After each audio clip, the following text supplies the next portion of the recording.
가진 게 없어도 괜찮습니다 라는 제목으로 하나님의 은혜를 함께 나누고자 합니다. 흔히 사람들이 입버릇처럼 하는 많은 말 중에 이런 말이 있습니다. 없어서 못합니다 라는 말을 하죠. 예를 들면 돈이 없어서 못합니다. 재주가 없어서 못합니다. 배운 게 없어서 못합니다. 장비가 없어서 못합니다. 또는 실력이 없어서 못합니다 라는 말을 합니다. 교회 안에도 마찬가지인 것 같아요. 탤런트가 없어서 못합니다. 일할 일꾼이 없어서 못합니다. 재정이 없어서 못하고요. 마음에 맞는 사람이 없어서 못합니다 라는 말을 심심치 않게 듣게 됩니다. 이렇게 말씀하시는 부분들에 대해서 충분히 이해가 되고 또 맞는 말씀이기도 하죠. 그렇게 말하는 당사자의 마음이 얼마나 좋지 않겠습니까? 그런데 여러분, 주의 일은 하다 보면 참 그런 것 같습니다.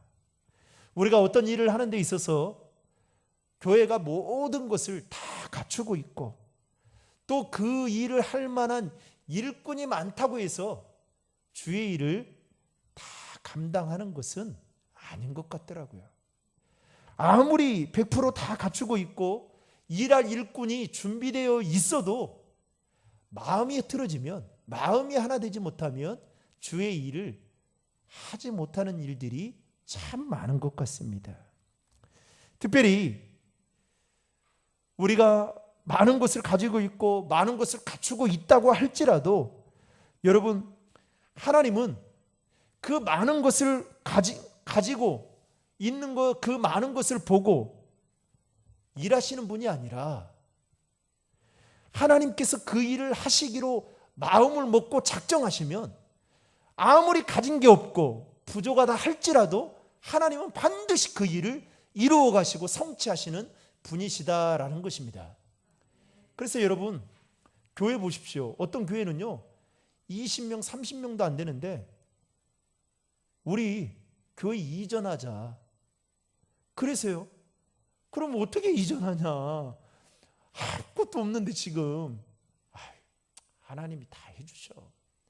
그리고 진짜 이전하잖아요. 그러면요 여러분, 정말 놀라운 일들이 있습니다. 여러분 지금 살고 있는 그 집을 한번 생각해 보세요. 여러분들이 그 집을 살 만한 재정을 가지고 있어서 그 집을 사신 분은 아마 몇 사람 되지 않을 겁니다. 다들 보면 그 집을 살 때에 진짜 마음 졸이면서 어떻게 하면 은행 이자를 낮춰가지고 그 대출 이자를 낮춰가지고 받을까 그렇게 조마조마하며 집을 샀잖아요. 집을 사면서도 얼마나 부부간에 그 다툼이 심했습니까? 그런데 나중에 시간을 돌이켜서 돌아보니 여러분, 가진 게 없었지만 은행의 힘을 빌려서 집을 이사 왔는데 나중에 보니까 누리고 있는 게 너무 많더라는 거죠. 여러분, 주의 일도 그런 것 같습니다. 사람이 차면, 사람이 어느 정도 되면 무슨 일을 한다. 여러분, 충분히 그렇게 말할 수 있고 또 그렇게 해야 되겠지만 여러분, 하나님은, 저와 여러분들이 믿고 있는 하나님은 우리가 가지고 있는 것을 가지고 일하시는 분이 아니라 없어도 믿음을 가지고 있으면 일하시는 분이십니다. 여러분, 한때 기독교 서적 중에 베스트셀러였던, 화면에 보시면 5만 번 응답받은 조지 밀러 기도의 책이 그야말로 기독교계를 강타했습니다. 이 책을 안 읽은 사람은 없을 정도였죠. 우리 양육훈련생들하고도 이번 주에 기도응답의 확신에 대해서 하면서 조지 밀러에 대한 이야기를 나눴는데요. 그는 세무관의 아들로 태어났습니다. 어릴 때부터 교회를 다니는 가정 속에 자랐어요. 그런데 아버지가 술꾼인 거예요. 그러다 보니까 아버지가 술만 드시면 이상한 사람으로 바뀌는 것이 너무 싫었습니다. 그러면서 그 아버지의 모습을 보면서 나는 왜 이런 가정에서 태어났을까? 이런 생각을 하며 청소년기 시절을 방탕하게 보내게 됐습니다. 얼마나 방탕하게 보냈는지 교도소를 집처럼 들락날락거리면서 지나면서 교도관들이 얼마나 이 조지 밀러를 귀찮게 여겼냐면 그냥 들어오면 조금 있다가 붙잡아 놓고 가라 빨리 집으로. 그리고 심지어는 경찰들도 감당할 수 없을 정도가 되다 보니까 도망치는 법을 경찰들이 조지 밀러에게 가르쳐 줄 정도로 그야말로 질풍노도와 같은 시기를 보내게 된 것입니다. 그러다 어느 날 이 조지 밀러가 생각을 하게 된 거예요. 나는 도대체 기독교이면서 왜 이렇게 못된 일을 저지르고 사는 걸까라는 생각을 하면서 괴로워하던 중에 우연히 목사님 한 분을 만나게 됩니다. 그리고 그 목사님을 만나서 대화를 나누는 중에 자신의 잘못을 깨닫고 그때 마음을 새로 먹게 됩니다. 내가 이제 예수 믿는 사람으로서 새롭게 삶을 살아야겠다라는 생각을 하고 19살이 되던, 여러분 이게 참 빠르죠. 19살에 그것을 깨달았다. 저는 21살에 깨달았거든요. 그리고 나서 1824년에 할레 대학교에 있는 신학과에 입학을 해서 이제 신학생으로서의 삶을 살게 됩니다. 열심히 공부해서 신학교를 졸업하고 이제 선교사가 되기로 마음을 먹고 영국에 있는 브리스톨에 가서 이제 사역을 하게 됩니다. 그곳의 사역은 교회를 개척하고 학교를 지어서 기독교 학교를 만들어야겠다라는 생각을 가지고 그 두 가지 사역을 하게 되죠. 그러다가 어느 날 아는 지인으로부터 고아들이 수용되어 있는 구빈원이라는 그 단체를 이야기를 듣게 됩니다. 그래서 고아들이 있는 그 구빈원이라는 곳에 이 조지 밀러 목사님이 가게 됐는데 거기에서 충격을 받게 됩니다. 이 고아원에 수용되어 있는 아이들이 하나같이 먹지를 못해가지고 다 그 모양새가 해골처럼 보였던 거예요. 심지어는 얼마나 먹지를 못했던지 그 먹지 못한 그 기아로 인해서 그 손과 발과 얼굴이 퉁퉁 부어 있고요. 어떤 아이는 아예 기어다니지도 못하는, 자기 몸도 제대로 가누지 못하는 그 모습을 보면서 이 조지 밀러 목사님이 그때 마음을 품게 됩니다. 하나님, 제가 고아원을 설립하겠습니다. 이 사실을 알고 주변에 있던 지인들이 굳고 만류합니다. 왜냐하면 교회도 개척했죠. 거기에다가 학교도 세웠죠. 그런데 고아원까지 한다고 하니까 여러분 이게 얼마나 많은 돈이 들겠어요? 학교는 아이들 가르치기만 하면 되는데 이거는 먹이고 입히고 재워줘야 되니 얼마나 많은 돈을 쏟아 부어야 되는 겁니까? 막대한 재정이 들어가니까 그 조지 밀러를 아는 지인분들은 다 반대했습니다.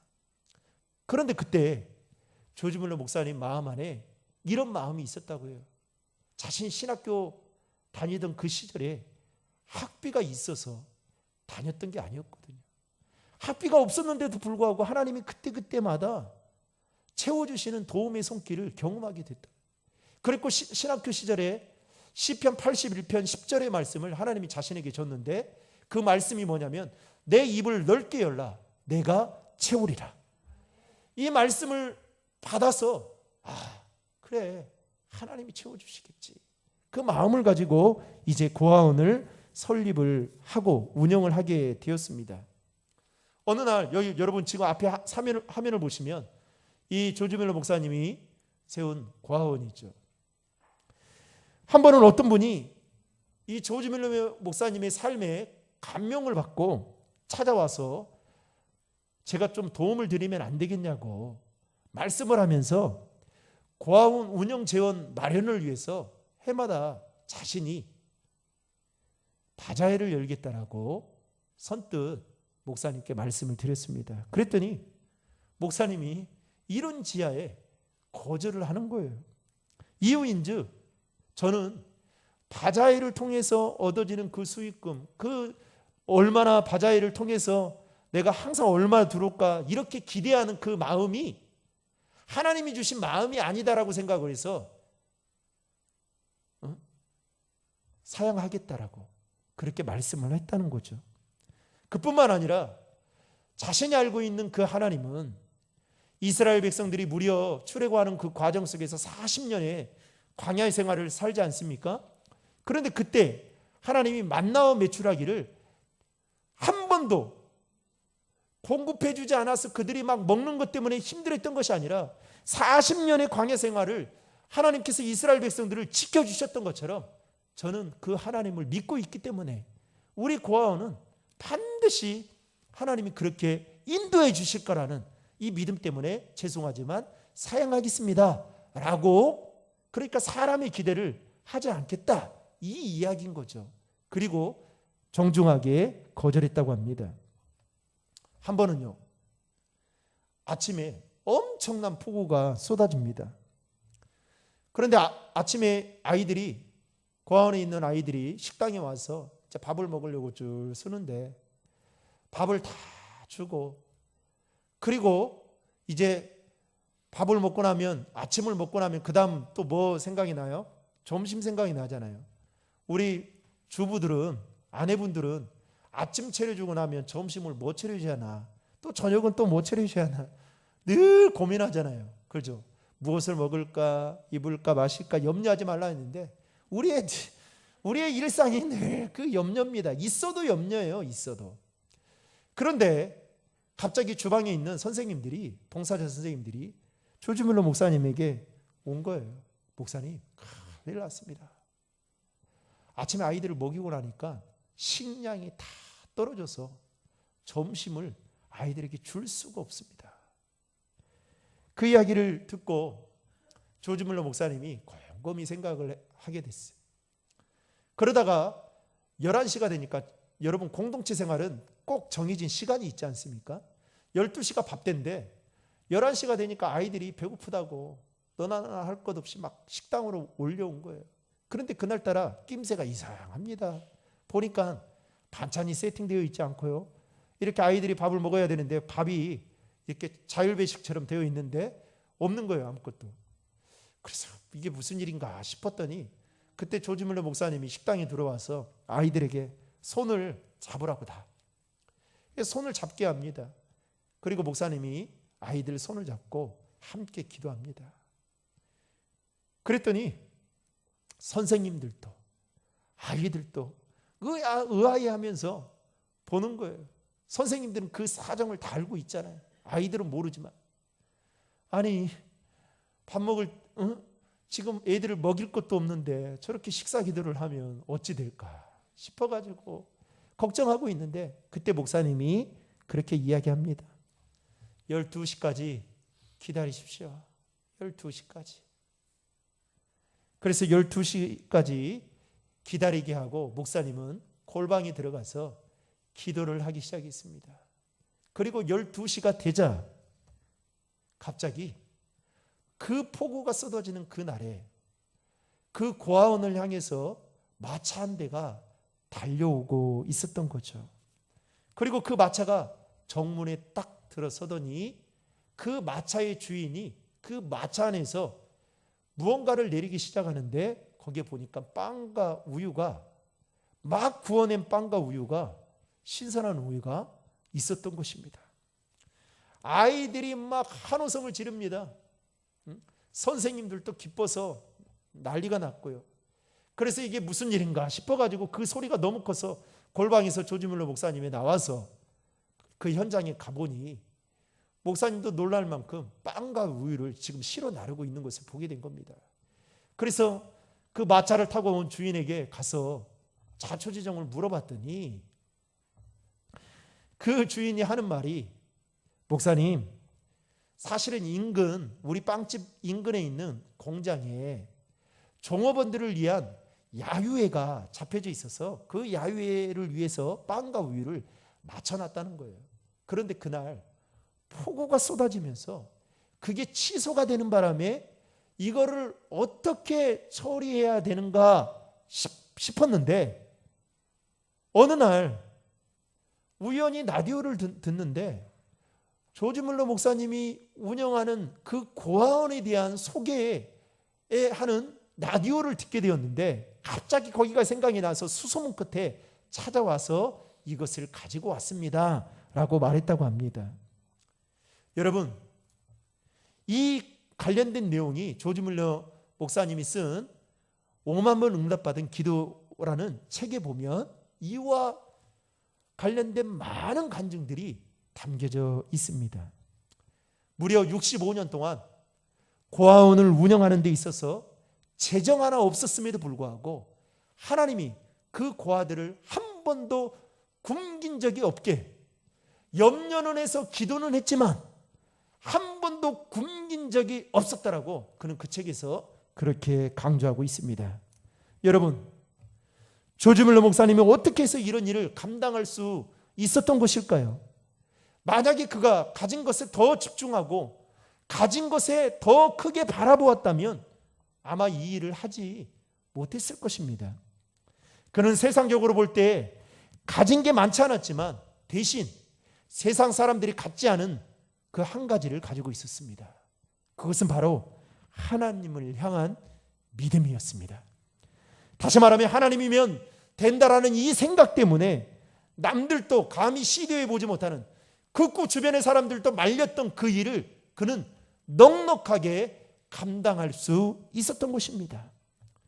여러분, 작년 오름교회에서 했던 다니엘 기도회에 그 여자 선교사님 생각나십니까? 하나님께서 지금 제 성함이 잘 생각이 안 나는데 하나님께서 그렇게 많은 은혜를 부어줘 있어서 한 게 아니다 하잖아요. 그런데 그분이 최근에 또 오림교회 금요기도회에 오셔서 또 한 번의 간증을 한 적이 있습니다. 여러분, 오늘날에도 우리 주변에는 이렇게 하나님께서 채워주시는 그 은혜를 눈으로 목도할 만큼 체험하며 살아가는 사람들이 있다라는 것입니다. 오늘 본문에 나오는 다윗과 골리앗의 이야기는요, 남녀노소를 막론하고 일반인들까지도 너무나도 잘 알고 있는 내용 중에 하나이죠.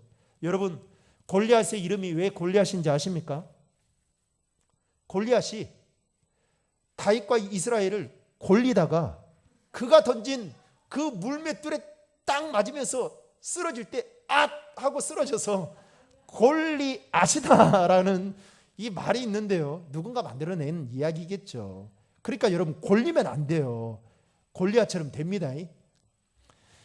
그런데 저는 오늘 말씀 중에서도 50절의 말씀이 유난히 제 눈길을 사로잡았는데요. 여러분, 50절의 말씀 화면을 통해 같이 읽겠습니다. 다윗이 이같이 물매와 돌로 블레셋 사람을 이기고 그를 쳐 죽였으나 자기 손에는 칼이 없었더라. 자기 손에는 뭐가 없다고요? 없었더라. 저는 없었더라, 이 네 글자가 제 눈에 들어왔습니다. 있어도 이길까 말까 한데 없었다는 거죠. 지금 이스라엘은 블레셋과 전쟁을 치러야 하는데 정말 상당한 그 불리한 상황 가운데 놓여져 있었습니다. 블레셋의 장수였던, 그야말로 싸움판에 완전히 기골이 싸움판에서 살아왔던 이 골리앗이 여러분 무려 한 달 10일 40일 정도를 이스라엘을 위협하고 모욕을 하는데 이스라엘 군인들 중에 어느 누구도 그와 대항할 대항마가 없었던 겁니다. 나설 사람이 없었던 거예요. 이 골리앗의 장대한 모습, 그리고 그의 거친 입담에 모든 이스라엘 백성과 군인들이 다 기가 죽어 있었던 상태였죠. 그러다 보니까 어느 누구도 한마디도 못하고 그냥 고양이 앞에 쥐와 같은 모습으로 이스라엘 백성들이 지금 벌벌 떨고 있었습니다. 그때 이 골리앗의 그 모습을, 그의 말을 다윗이 우연히 듣게 되었던 거죠. 그리고 그 마음속에, 다윗의 마음속에 무언가 뜨겁게 끓어오르는 것들이 있었습니다. 그래서 그가 사울 왕에게 나아가서 허락을 받고 허락을 해달라고. 그러니까 사울 왕이 얼마나 불안했던지 나름대로의 막 갑옷과 투구를 막 했는데 문제는 뭐예요? 다 맞지 않았던 거죠. 그래서 이제 골리앗과 대결을 하러 나가게 됩니다. 여러분, 그 당시 전쟁은요, 나라의 운명을 걸고 하는 전쟁이었습니다. 그러니까 각 나라의 대표들이 싸움을 해서 지게 되는 순간 지는 그 나라가 승자의 속국이 되었습니다. 그러니 여러분, 그 싸움이 얼마나 나간다는 것 자체가 얼마나 두려운 일이겠습니까? 그리고 그 싸움에서 최종적인 승리는 어떻게 결정이 나느냐? 여러분, 우리 어렸을 때 싸우면 어떻게 끝나요? 많이 때리는 게 문제가 아닙니다. 많이 때렸다고 해서 이기는 게 아니에요. 그 싸움은 말겨도 끝나지 않아요. 근데 딱 이것만 하면 끝나요. 뭘까요? 코에 코피 나면 끝나는 겁니다. 한 대만 때렸는데 코피가 나도 끝나는 거예요. 그 당시에 이 전쟁은 어떻게 승리가 결정이 됐느냐? 상대방의 머리를 칼로 베어서 그 머리를 드는 순간 승리가 결정이 되었습니다.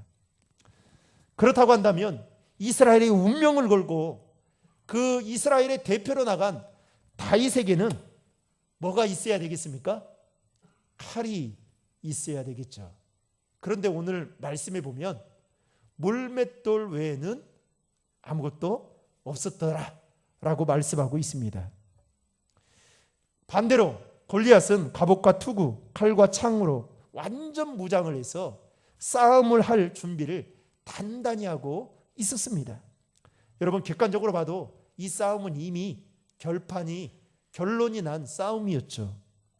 그런데 오늘 본문에 보면 다윗이 그 싸움에서 자신이 가지고 있던 물맷돌로 블레셋의 장수였던 골리앗을 쓰러뜨리고, 그리고 그가 가지고 있던 칼을 빼어서 그의 머리를 베어내므로 승리하게 되었다라는 그 놀라운 말씀을 기록하고 있는데요. 여러분, 49절의 말씀을 다 함께 화면을 통해 읽겠습니다.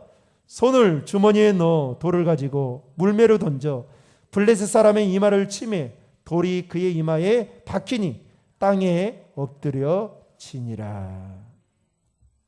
51절 말씀도 다 함께 읽겠습니다.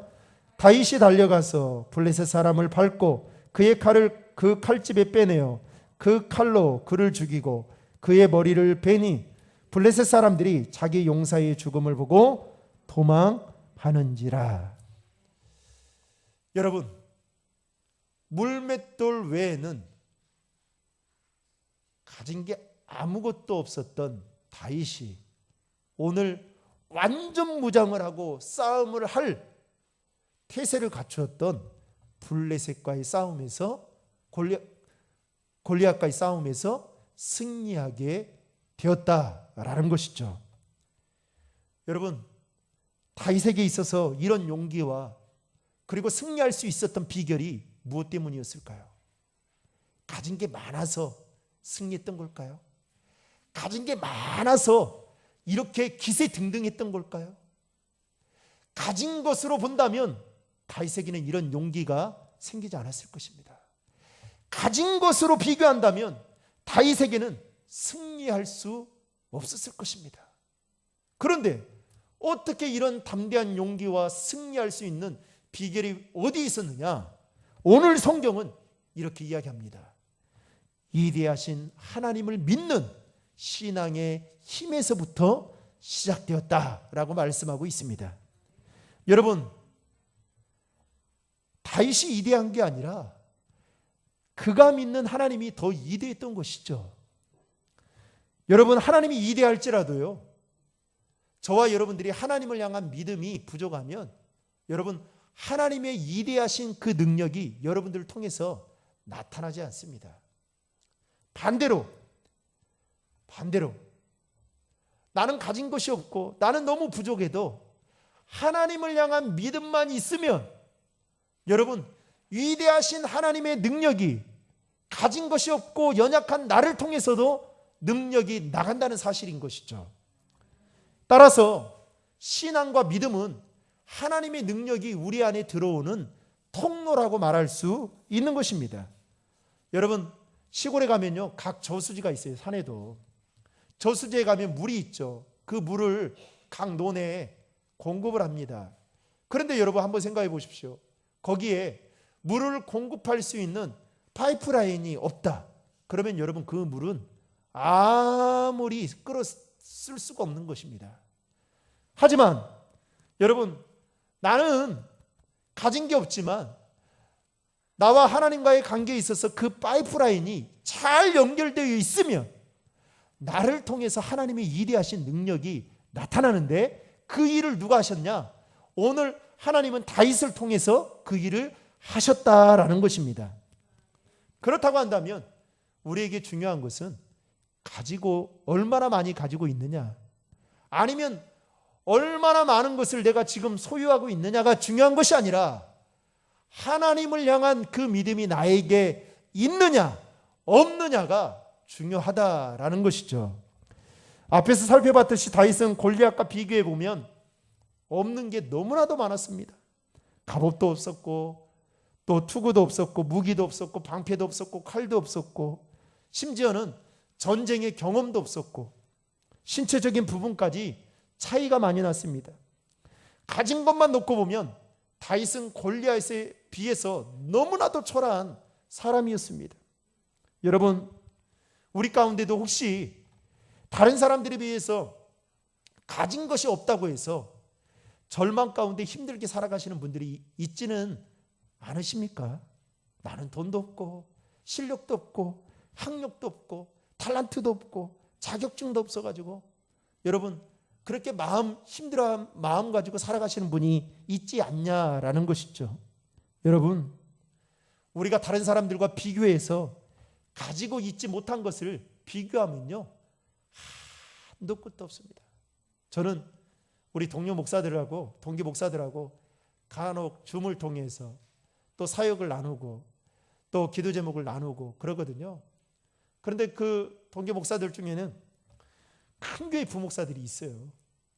그러면 그 큰 교회의 어떤 프로그램과 또 어떤 그 시스템을 이야기할 때마다요, 참 기가 죽습니다. 그리고 비교해 보면 자꾸만 비교하잖아요. 그러면 초라해집니다. 우리 교회는 풍고차도 없고, 우리 교회는 사람도 없고, 우리 교회는 교회 학교도 열악하고, 그러면서 자꾸만 제가 죄인인 것처럼 그렇게 느껴져요. 그런데요, 이렇게 남과 비교하다 보면 끝도 없어요. 그러나 우리가 여러분 꼭 기억해야 될 게 있어요. 우리가 아무리 가진 것이 없다 할지라도 하나님을 향한 믿음은 가지고 있지 않습니까? 그 믿음만 있으면 되는 거 아니겠어요?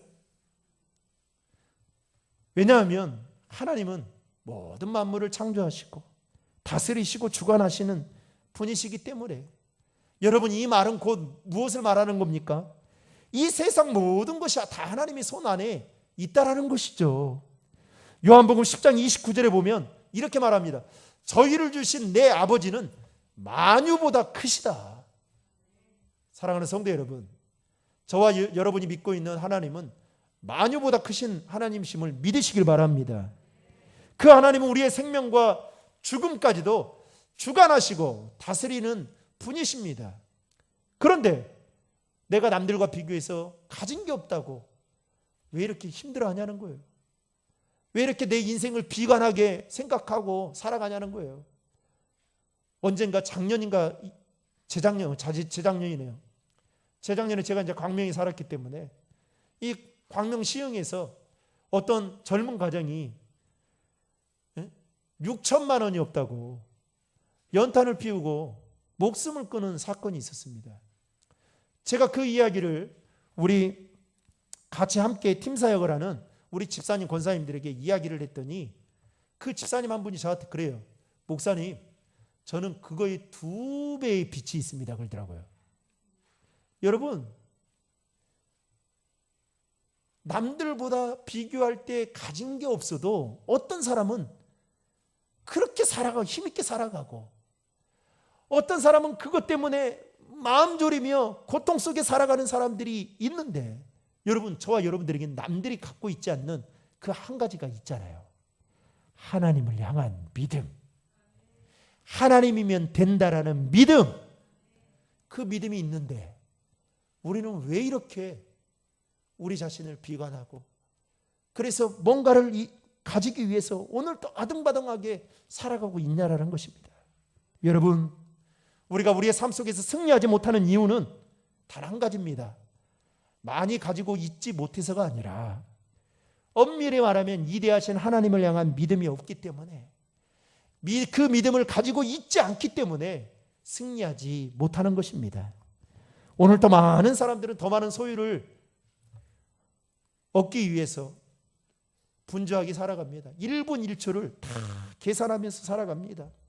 그래서 그렇게 해서 열심히 살아서 뭔가를 얻으면 자신의 삶이 안정되고 편안할 거라 그렇게 생각합니다. 어쩌면 그들에 비하면 우리는 너무 초라해 보일 수가 있죠. 그리고 내가 그들보다 가진 게 너무 없다라고 생각한 탓에 우리도 때로는 우울 모드에 들어갈 수가 있겠죠. 그러나 여러분, 가진 게 없어도 괜찮습니다. 옆에 있는 분들하고 이렇게 인사했으면 좋겠어요. 가진 게 없어도 괜찮습니다. 왜냐하면 저와 여러분들이 세상 사람들이 갖지 않고 있는 그 한 가지를 가지고 있기 때문이죠.